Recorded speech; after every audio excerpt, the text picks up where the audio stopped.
Dia tonga soa atao amin'ny fandaharana Jeanne Forêt Santé aty Canada indray ianao.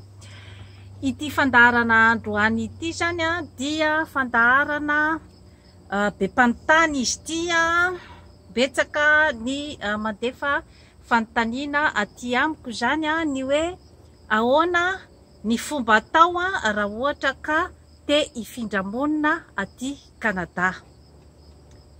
Tsotra dia tsotra ny torohevitra izay omeko satria tsy misy fahasarotana akory ny fandehanana aty Canada fa raha ohatra ka mahafeno ny fepetra rehetra izay angatahana aminao dia tsy misy olana ary tsy misy resaka risoriso na ohatr'izany ny aty fa dia izay condition rehetra angatahan'ny gouvernemanta canadianina aminao raha ohatra ka voafeninao daholo ireo zavatra rehetra ireo dia tsy misy mihitsy ny sakatsakana amin'ny fandehananao aty Canada.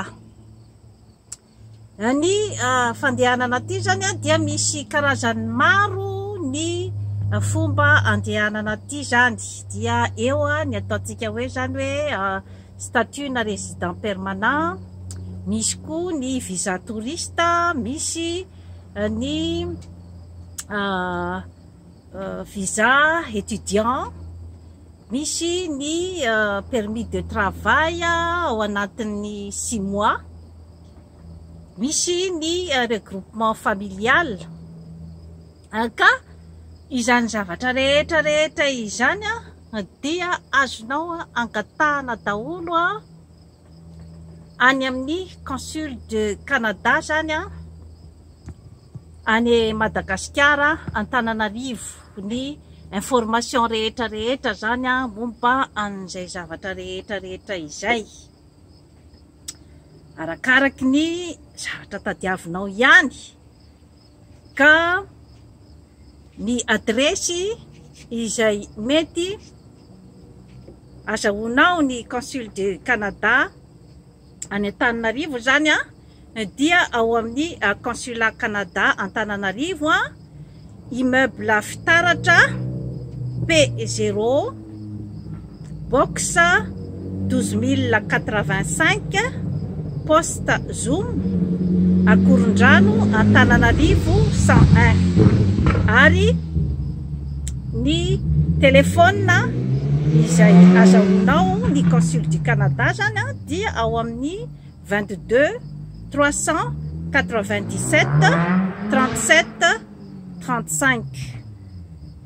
Ka tsaratsara kokoa zany ny mandeha amin'ny consul du Canada io raha ohatra ka anao démarche, satria maro ny manontany ahy hoe ahoana raha ohatra ka misy ny karazana panera na ao amin'ny internet zany na panera mandeha any Madagascar. Atokisana ve ireo karazana panera na intermédiaire zany amin'ny gouvernementan'ny canadianina sy ny olona izay manao ny fangatahana.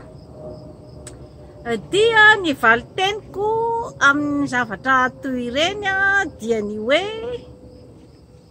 tsy anjarako ny miteny hoe atokisana ve sa tsy atokisana ilay panera, satria mety atokisana tokoa ilay olona, mety manao zavatra sérieux kanefa tsy misy nefa ny proof mazava ny amin'ny hoe atokisana ve ty olona ty sa tsy atokisana, tsisy zay. Ka raha ny torohevitra avy ety amiko zany dia tsaratsara ny manatona an'io consul de Canada io amin'izay démarche rehetra tianao atao aty. Dia izay site internet omeny anao ao zany izay ihany no andehananao, satria maro dia maro ny site internet izay milaza fa mikarakara immigration aty Canada, dia ireo mpanera izany. Kanefa maro dia maro amin'ireo koa no mpisandoka, ary maro dia maro ny olona izay nandefa fitarainana fa voasoloky tamin'ireo site maro dia maro ireo. Ka raha ohatra ianao ka misafidy ny mandeha manao ny démarche ao amin'ny consul-ny Canada ao Antananarivo, dia io no azo antoka indrindra, satria io no tena représentant-ny gouvernement canadienne ao amin'ny tantsika. Ka tsaratsara kokoa zany ny mandeha mamina ny azo izay azo itokisana. Raha ohatra ianao ka any amin'ny tany hafa, ohatra ny hoe Fransa na any amin'ny tany hafa izany, dia mandehana amin'ny consul-ny Canada amin'ireny toeran'ireny, na ny ataontsika hoe reny hoe bureau d'immigration ireny, dia manome anao ny atsipiriany.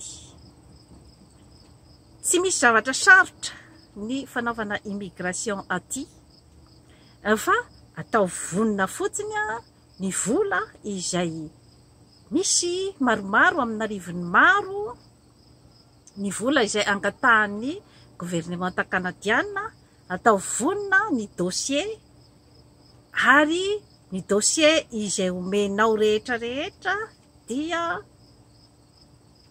jerevany daholo, ary savainy tsy kiloviny, tsy rairay daholo ny fahamarinan'ny dossier-nao, ary ilainy ihany koa zany ny hoe madio ny casier judiciaire. Eo amin'ny critère de sélection dia izy ihany no mahafantatra ny olona izay tadiaviny, ny asa izay ilany olona, izy ihany no mahafantatra an'izay. Ka eo ihany koa ny fahasalamana izay mila ihany koa izy zany ny olona salama saina, vatana ary ara-panahy ny mandeha aty Canada.